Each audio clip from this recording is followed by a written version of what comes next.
اللہ کے پاک نام سے اپنے آج کے سبق کا آغاز کرتے ہیں۔ سورہ البقرہ ہے اور آیت نمبر 109 109۔ ارشاد باری تعالیٰ ہے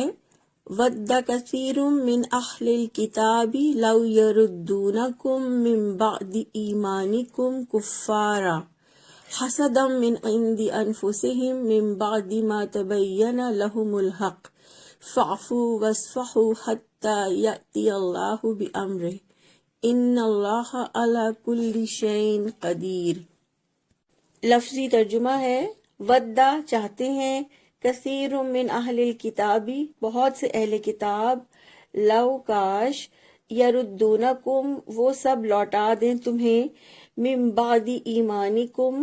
تمہارے ایمان لانے کے بعد، کفارا کفر کی حالت میں، حسدن حسد کی وجہ سے،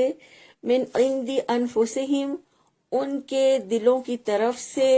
من بعد اس کے بعد، ما تبینہ کہ واضح ہوا، لہم الحق ان پر حق، فاعفو پس تم سب معاف کر دو، واسفحو اور تم سب درگزر کر دو، حتی یہاں تک کہ یأتی اللہ لائے اللہ تعالی بامرہ اپنے حکم کو، ان اللہ بے شک اللہ تعالی علی کل شیء ہر چیز پر قدیر قادر ہے۔ بامحاورہ ترجمہ ہے اہل کتاب میں سے اکثر لوگ چاہتے ہیں کہ کاش وہ آپ کو آپ کے ایمان کے بعد کافر بنا دیں اپنے دلوں میں حسد کی وجہ سے، اس کے بعد کہ حق ان کے لیے پوری طرح واضح ہو گیا، چنانچہ آپ معاف کر دیں اور درگزر کریں یہاں تک کہ اللہ تعالیٰ اپنا فیصلہ لے آئے، یقیناً اللہ تعالیٰ ہر چیز پر پوری طرح قدرت رکھنے والا ہے۔ اس آیت میں اللہ رب العزت نے اہل کتاب کے حسد کی وضاحت فرمائی ہے کہ اپنے حسد کی وجہ سے وہ چاہتے ہیں کہ اہل ایمان کفر کی طرف پھر جائیں، اس کے لیے انہوں نے جال بچھایا لیکن ان کا فریب خود انہی پر الٹ گیا۔ سورہ آل عمران کی آیت نمبر 72 میں اللہ فرماتے ہیں اور اہل کتاب میں سے ایک گروہ نے کہا کہ دن کے آغاز میں تم اس پر ایمان لے آؤ جو نازل کیا گیا ان پر جو ایمان لائے، اور تم اس کی شام کو کفر کر دو تاکہ وہ واپس لوٹ آئیں۔ یہ ان کا جال تھا کہ صبح اسلام لاؤ اور شام کو کافر ہو جاؤ، یا شام کو اسلام قبول کرو اور صبح کافر ہو جاؤ، تاکہ مسلمان اور اہل ایمان اسلام کے بارے میں تذبذب اور شک کا شکار ہو جائیں۔ اور یہ کس وجہ سے کرتے تھے؟ وہ حسد من عند انفسہم اپنے دلوں میں حسد کی وجہ سے۔ حسد بہت بری اخلاقی بیماری ہے جو انسان کے نفس کے اندر یہ خواہش پیدا کر دیتی ہے کہ اگر میں بھلائی سے محروم ہوں تو دوسرے لوگ بھی بھلائی سے محروم ہو جائیں۔ اہل کتاب کو یہ احساس تھا کہ وہ پہلے سے حق پر ہیں اور حق پرستوں کی بڑی جماعت یعنی بنی اسرائیل سے ان کا تعلق ہے، اس لیے وہ پیغمبری کو اپنا حق سمجھتے تھے، اور ان کے لیے یہ بات ناقابل برداشت تھی کہ ان کے گروہ کے سوا کسی اور گروہ میں اللہ تعالیٰ اپنا پیغمبر بھیجے۔ جب محمد صلی اللہ علیہ وآلہ وسلم کو اللہ تعالیٰ نے آخری نبی کے طور پر مبعوث فرمایا تو یہودی اسی وجہ سے حسد میں مبتلا ہو گئے۔ حسد کے بارے میں اللہ کے رسول صلی اللہ علیہ وآلہ وسلم نے فرمایا کہ تم حسد سے بچو، کیونکہ حسد نیکیوں کو ایسے کھا جاتا ہے جیسے آگ لکڑی کو کھا جاتی ہے۔ پھر فرمایا من بعد ما تبین لہم الحق، اس کے بعد کہ حق ان کے لیے پوری طرح واضح ہو گیا، یعنی اللہ تعالیٰ کی طرف سے آنے والی کتاب اور رسول کو وہ بہت اچھی طرح سے جان چکے تھے، لیکن اس کے باوجود وہ حسد کی وجہ سے چاہتے تھے کہ کسی طرح سے آپ کو ایمان کے بعد کافر بنا دیں۔ پھر فرمایا فاعفوا واصفحوا حتی یأتی اللہ بامرہ، چنانچہ آپ معاف کر دیں اور درگزر کریں۔ اللہ تعالیٰ نے اہل ایمان کو یہود کی برائیوں کے مقابلے میں عفو و درگزر سے کام لینے کا حکم دیا ہے، یہاں تک کہ اللہ تعالیٰ کا حکم آ جائے۔ یہ بہت اہم مقام ہے اور مسلمانوں کو یہ احساس دلایا جا رہا ہے کہ ابھی تو مدنی دور کا آغاز ہو رہا ہے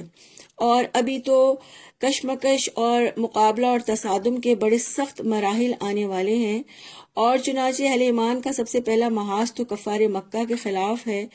تو اس لیے اللہ تعالیٰ اہل ایمان سے یہ فرما رہے ہیں کہ ان یہود کو ابھی مت چھیڑو،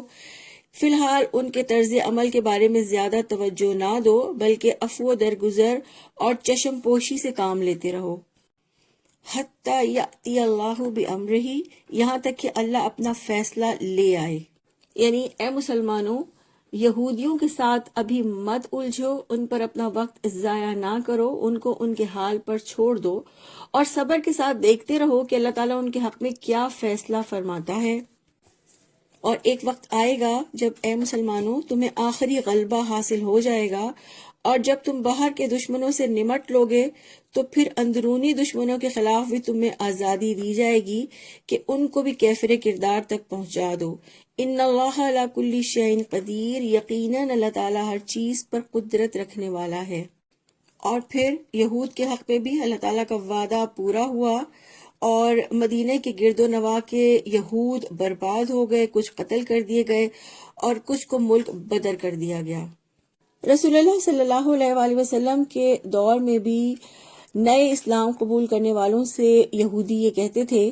کہ اگر تمہیں اپنا آبائی مذہب چھوڑنا ہی ہے تو یہودیت یا عیسائیت اختیار کر لو، کیونکہ جنت یہودیوں اور عیسائیوں کے لیے ہی ہے، جو ہمیشہ سے نبیوں اور بزرگوں کی جماعت رہی ہے۔ آج بھی یہودی اور عیسائی لوگوں کو اسلام سے متنفر کرنے کے لیے، اسلام کے بارے میں شکوک و شبہات میں ڈالنے کے لیے من گھڑت باتیں کرتے ہیں اور اسلام پر دہشت گردی کا لیبل لگاتے ہیں، اور آج بھی اپنے اسی ازلی حسد کی وجہ سے اسلام اور مسلمانوں کے خلاف جھوٹا پروپیگنڈا کر کے اس کو بدنام کرنے کی سازشوں میں مصروف ہیں۔ آیت نمبر 110 ہے، وَآقِمُوا الصَّلَاةَ وَآتُوا الزَّكَاةَ وَمَا تُقَدِّمُوا لِأَنفُسِكُم مِّن خَيْرٍ تَجِدُوهُ عِندَ اللَّهِ إِنَّ اللَّهَ بِمَا تَعْمَلُونَ بَصِيرٌ۔ لفظی ترجمہ ہے، اور آقِمُوا الصَّلَاةَ، تم سب نماز قائم کرو، وآتوا الزَّکَاةَ، اور تم سب زکوٰۃ ادا کرو، وما، اور جو، تقدموا، تم سب آگے بھیجو گے، لِأَنفُسِکُم، اپنی جانوں کے لیے، من خیرٍ، بھلائی سے، تجدوہ، تم سب پاؤ گے اسے، عند اللہ، اللہ کے پاس، ان اللہ، بے شک اللہ تعالیٰ، بما، اس کو جو، تعملون، تم سب عمل کرتے ہو، بصیر، دیکھ رہا ہے۔ با محاورہ ترجمہ ہے، اور نماز قائم کرو اور زکوٰۃ ادا کرو، اور جو بھلائی تم اپنی جانوں کے لیے آگے بھیجو گے، اللہ تعالیٰ کے ہاں تم اس کو موجود پاؤ گے، یقیناً جو بھی تم عمل کرتے ہو اللہ تعالیٰ اسے خوب دیکھنے والا ہے۔ اس آیت میں بھی اللہ تعالیٰ نے مسلمانوں کو یہود کی شر انگیزیوں سے مقابلے کے لیے کچھ نصیحتیں کی ہیں۔ فرمایا، نماز قائم کرو، زکوٰۃ ادا کرو اور نیکی کے کام کرتے رہو، اور اس بات کا یقین رکھو کہ جو کچھ تم کرتے ہو سب اللہ تعالیٰ کی نظر میں ہے۔ تو اس آیت میں 3 چیزوں کی ہدایت کی گئی ہے، نماز، زکوٰۃ اور تقدیم خیر۔ یعنی یہود کی شرارتوں کی طرف توجہ دینے کے بجائے اللہ تعالیٰ کی عبادت میں مشغول رہو، نماز ادا کرو یعنی، اور زکوٰۃ ادا کرو، اور ایسے تمام کام کرو جن کا تمہیں آخرت میں بہترین بدلہ ملے گا۔ کیونکہ جب انسان کو اس بات کا یقین ہو جاتا ہے کہ جو بھلائی وہ اپنے لیے آگے بھیجے گا اللہ تعالیٰ کے ہاں اس کو پائے گا، تو اس کے دل میں نیک کام کرنے کی طلب اور تمنا پیدا ہوتی ہے، اور ایسا انسان پھر حسد، بغض اور تمام اخلاقی برائیوں سے دور ہو جاتا ہے۔ پھر فرمایا، ان اللہ بما تعملون بصیر، یقیناً جو بھی تم عمل کرتے ہو اللہ تعالیٰ اسے خوب دیکھنے والا ہے۔ یقیناً تم جو بھی عمل کرتے ہو، یعنی تمہارا نماز قائم کرنا، تمہاری زکوٰۃ ادا کرنا اور تمام نیکی کے کام کرنا اللہ تعالیٰ سے چھپا ہوا نہیں ہے، اللہ تعالیٰ وہ سب دیکھتا ہے اور تمہیں اس کی بہترین جزا دے گا۔